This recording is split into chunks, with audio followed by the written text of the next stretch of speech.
Assalamualaikum warahmatullahi wabarakatuh. Pada yang terhormat Ibu Andini dan juga Bapak Didi Haryono selaku dosen pengampu mata kuliah perancangan industri teknologi.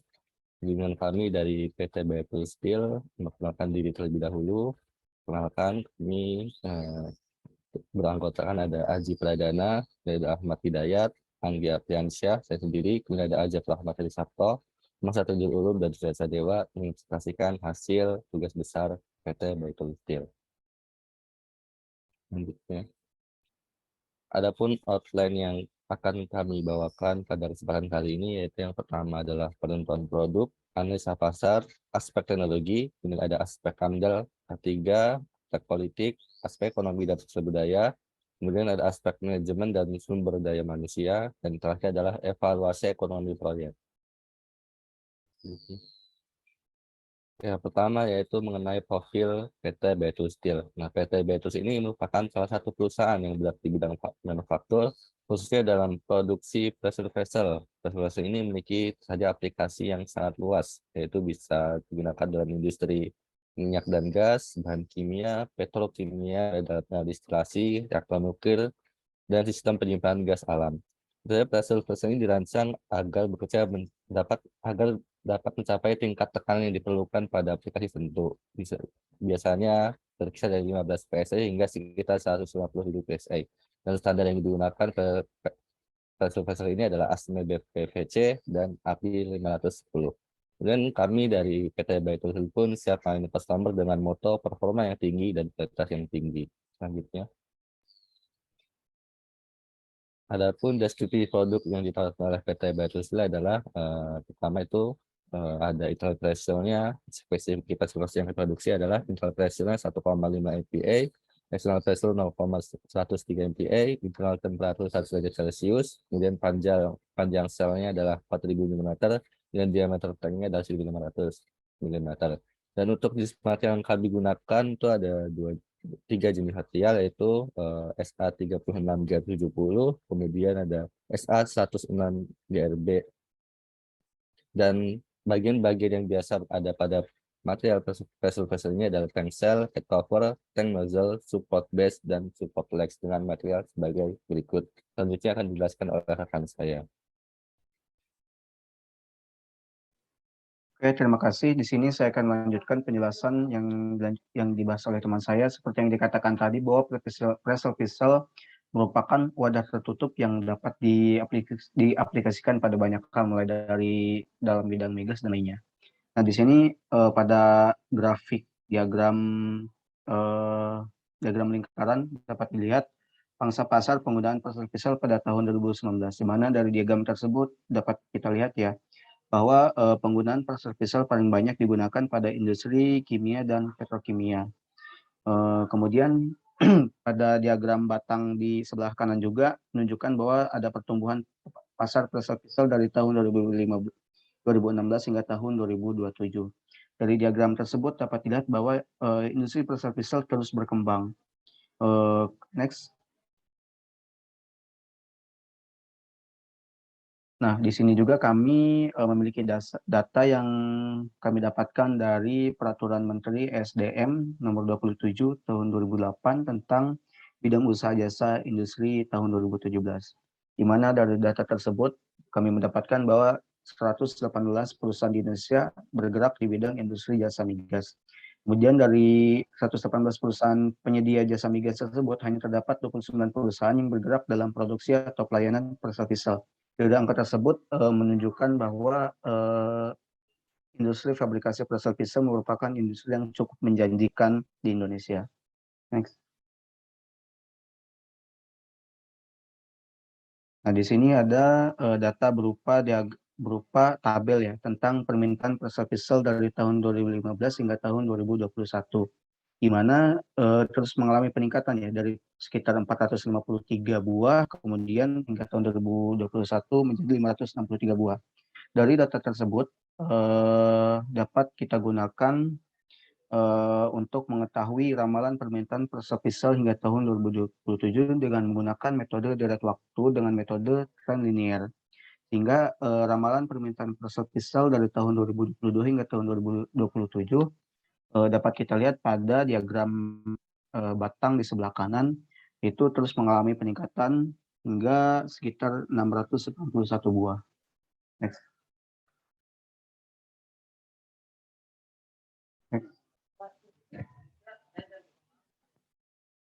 Nah, di sini kami juga akan menjelaskan mengenai pangsa pasar yang kami ambil, di mana pangsa pasar yang kami ambil berada di kisaran 8,20% hingga 10,7%. Jika melihat tren yang kami paparkan tadi, maka kapasitas produksi dari PT Batu Steel sebesar 600 pisau per tahun atau sebesar 10.000 ton per tahun.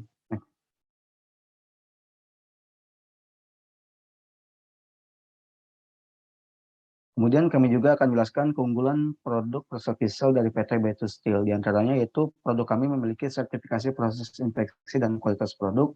Kemudian kami juga menggunakan teknologi pengelasan yang mutakhir yaitu SAW. Kemudian kami juga dapat konsumsi produk, kemudian jasa pengiriman dan pemasangan, gratis konsultasi, kemudian juga gratis servis rutin sebanyak 3 kali, dan juga mendapatkan garansi 3 tahun. Kami juga memiliki website yang dapat Anda kunjungi, di mana tampilan websitenya dapat dilihat pada layar sebelah kiri. Selanjutnya akan dibahas oleh teman saya. Baik, untuk yang selanjutnya adalah aspek teknologi, di mana aspek teknologi ini berkaitan dengan bahan baku apa yang digunakan dan metode apa yang digunakan dalam pembuatan pressure vessel. Jadi untuk bahan baku yang digunakan yaitu baja SA36 atau baja STMA36, di mana baja ini akan digunakan sebagai tank cell, kemudian head cover, dan support base. Baja STMA36 ini memiliki kekuatan yang cukup baik, memiliki permeability yang baik, dan juga weldability yang baik. Dan untuk biasanya peruntukannya digunakan untuk kebutuhan konstruksi bangunan dan juga tangki ataupun pipa. Untuk tabel di bawah merupakan komposisi kimia dan juga sifat mekanik yang dapat dilihat. Next. Untuk yang selanjutnya adalah production process, di mana production process diawali dengan penerimaan bahan baku, yang nantinya pada penerimaan akan dilakukan QC juga untuk pengecekan barang. Selanjutnya, setelah dilakukan penerimaan, lalu dilakukan pemotongan pada bahan-bahan baku yang telah diterima agar mudah dibentuk. Lalu setelah dilakukan cutting atau pemotongan, langkah selanjutnya adalah dilakukan metal forming dan machining, di mana dalam tahapan ini terdapat 3 proses, yaitu pressing, bending, dan flanging, yang mana pada masing-masing proses tersebut memiliki gunaan masing-masing. Untuk pressing yaitu pembentukan logam untuk gaya tekan, sementara bending untuk pembengkokan, dan flanging untuk membengkokkan pada ujung logam. Setelah dilakukan pembentukan, langkah selanjutnya adalah proses penggabungan atau assembling yang biasa disebut dengan pengelasan atau welding. Setelah dilakukan pengelasan, langkah selanjutnya adalah pengecekan, baik berupa dimensi, kemudian cacat-cacat yang terdapat pada produk. Biasanya dilakukan pengecekan seperti NDT, liquid penetrant test, kemudian ultrasonic testing, dan juga ada MPI, radiografi, dan hidrostatik.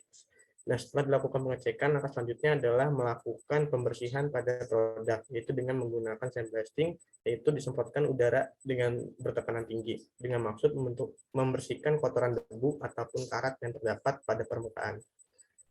Next, setelah dilakukan pembersihan, langkah selanjutnya adalah proses painting atau pengecatan, di mana pada proses pengecatan ini terdiri dari 3 tahapan, yaitu primer sebagai dasar, kemudian intermediate coating sebagai protek tambahan, dan juga sebagai pengikat primer coating dengan top coating, atau tahapan akhir pada proses painting.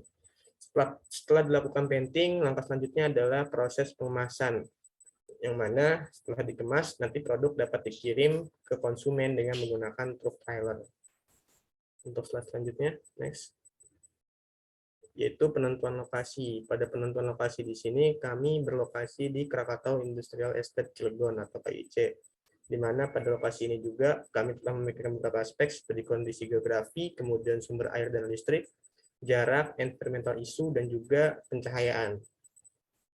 Dan untuk di sebelahnya adalah side plan pada perusahaan kami, yaitu pada side plan ini memperhatikan beberapa aspek agar proses dilakukan dalam produksi secara optimal, yang mana nantinya dalam setiap proses akan bersambungan ke proses tahapan selanjutnya. Di side plan ini memiliki luas tanah sebesar 19.412 meter persegi dengan bentuk tanah 100x200, di mana tanahnya berkisar di harga 33 miliar. Dan untuk selanjutnya akan dijelaskan oleh rekan saya. Baik, terima kasih. Berikut ini merupakan aspek analisa dampak lingkungan yang ditimbulkan dari berdirinya PT Baitul Steel. Yang pertama itu adalah gangguan lalu lintas, yaitu sumber dampaknya itu adalah akibat dari mobilisasi tenaga kerja, alat berat, dan material konstruksi.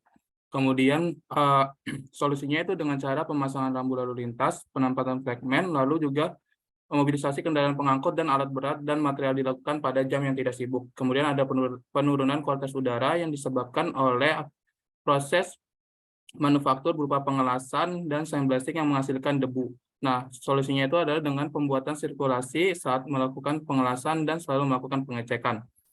Ketiga adalah kebisingan, yaitu sumbernya itu akibat dari proses manufaktur berupa cutting, bending, ataupun proses press. Solusinya itu adalah dengan pembangunan pagar di sekeliling pabrik sehingga kebisingan dapat dikurangi. Next.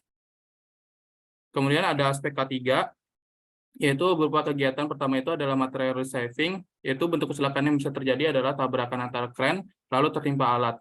Nah, solusinya itu adalah dengan penggunaan safety yang lengkap dan menetapkan daerah green zone dan red zone. Kemudian ada kegiatan cutting, itu bisa kecelakaannya itu bisa terpotong ataupun tergores dan terkena percikan api. Solusinya adalah dengan cara menggunakan APD dan tidak membiarkan material berserakan dalam proses cutting. Kemudian ada metal forging dan machining, yaitu bentuk kecelakaannya bisa terjadi terjepit alat. Solusinya adalah dengan menggunakan APD serta mengetahui prosedur pada bekerja. Kemudian ada welding, itu bentuk kecelakaannya bisa menghirup asap dan gas, terkena percikan api dan tersengat listrik. Solusinya dengan cara memakai APD berupa helm las dan menghindari kelelahan saat bekerja. Kemudian ada proses sandblasting dan painting, itu kecelakaannya bisa terhirup pasir dan cat, serta terkena semprotan sandblasting. Solusinya adalah dengan memakai APD serta menetapkan batas area yang terdampak debu, kebisingan, ataupun percikan pasir blasting. Next. Kemudian ada aspek legalitas. Berikut ini merupakan aspek legalitas yang bertujuan untuk melegalkan suatu usaha oleh pemerintah agar semua kegiatan niaga dapat dilaksanakan sesuai dengan surat izin usaha perdagangan. Nah, oleh karena itu PT Baitul Steel membuat dokumen surat izin usaha perdagangan atau SIUP di OSS Kementerian Investasi dan BKPM dengan mendaftarkan nama PT Baitul Steel, alamatnya di Jalan Truk atau Industrial Estate Cilegon, kegiatan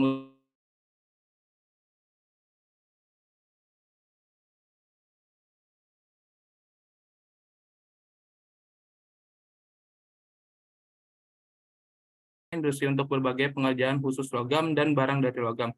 Kemudian ada 25910 berkaitan dengan pembuatan berbagai barang jadi dan setengah jadi dari logam baik baja, besi maupun logam bukan besi. Lalu barang dagangan utamanya itu adalah vessel-vessel. Next. Ya, berikut ini adalah aspek ekonomi, sosial, dan budaya. Jadi, sering dengan terdapatnya PT Baitul Steel memberikan dampak perubahan pada masyarakat, yaitu dengan menghasilkan dampak positif dan dampak negatif. Untuk dampak negatifnya itu pertama adalah peralihan mata pencarian, kedua menyerap tenaga kerja, ketiga memunculkan peluang bisnis baru, keempat meningkatkan pendidikan. Lalu, sisi lain berakibat pada dampak negatifnya, yang pertama itu adalah kepadatan penduduk, meningkatnya persaingan kerja, ketiga konsumtif dan hedonisme. Next.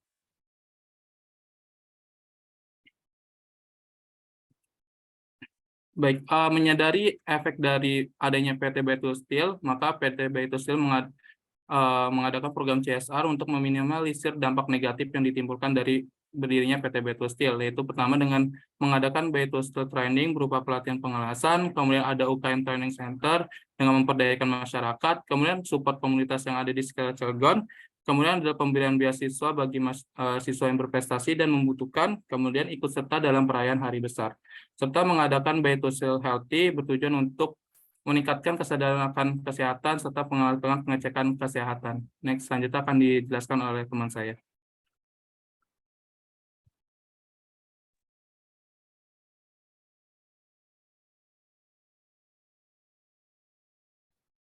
Ya, next. Nah, untuk bagian selanjutnya yakni ada tahapan proyek. Tahapan proyek ini dimulai dari yang pertama itu ada marketing, kemudian berlanjut ke bagian engineering, procurement, fabrikasi, finishing, dan shipping. Nah, dari masing-masing tiap proses tersebut memiliki durasi pengerjaan yang berbeda-beda, mulai dari marketing yang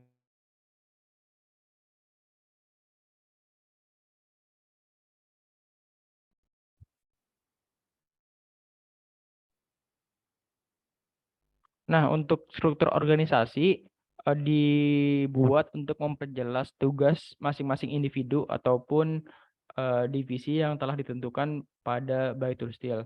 Nah, untuk divisi paling atas yakni ada Presiden Director, kemudian dibantu oleh General Manager Task Force dan Integrated Management System Department.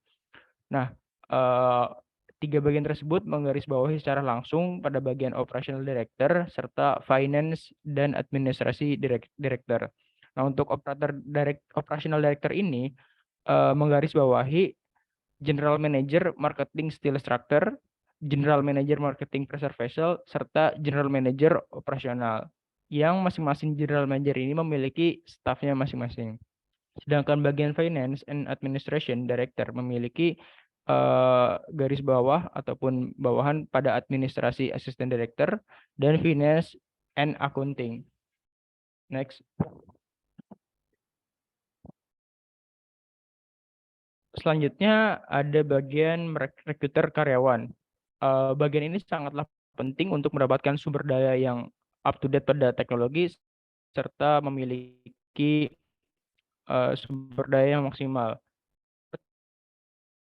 Pertimbangan tersebut adalah yang pertama, mempertimbangkan kebutuhan aktual dari perusahaan.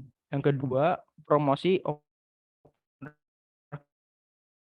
rekrutmen agar menjangkau tanda seleksi. Keempat, interview kandidat teratas. Kelima, periode rekrutmen tidak boleh terlalu lama. Yang keenam, penawaran dengan kandidat utama dilakukan. Next.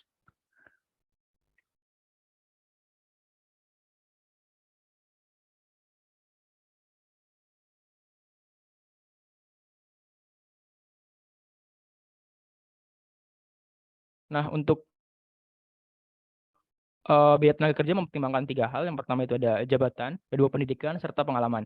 Pada tabel sebelah kanan adalah masing-masing jabatan serta gaji pokok per bulan. Tentu Presiden Direktur memiliki gaji tertinggi, yakni berkisar antara 45 juta untuk gaji pokok. Sedangkan operator memiliki gaji terendah, yakni adalah 8 juta per bulan. Next.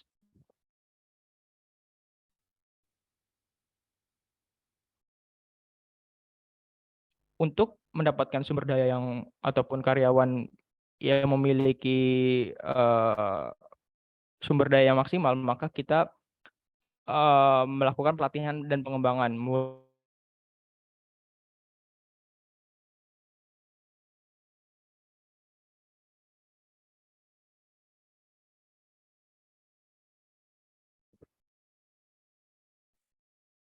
Nah, adapun aspek evaluasi keuangan ataupun yang dilakukan pada saat ini adalah biaya pengeluaran pabrik dengan total pada tabel, kemudian biaya bahan baku per tahun sebagai berikut, kemudian biaya alat dengan total sebagai berikut sebagai di tabel, kemudian ada biaya gaji karyawan per tahun dari presiden direktur hingga operator lapangan itu sebagai berikut dengan total 12 miliar.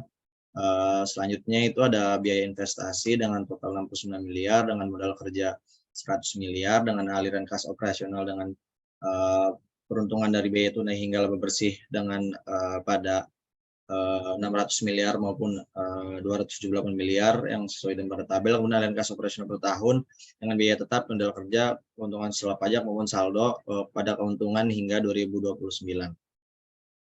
Adapun average rate ataupun rata-rata yang bisa dihitung yaitu sekitar 1,6, kemudian payback periodenya itu bisa dihitung dengan 2,9 tahun, kemudian dengan BEP itu dengan dihitung yaitu fixed cost dibagi dengan contribution margin per unit atau per harga unit dengan BEP itu 88 unit.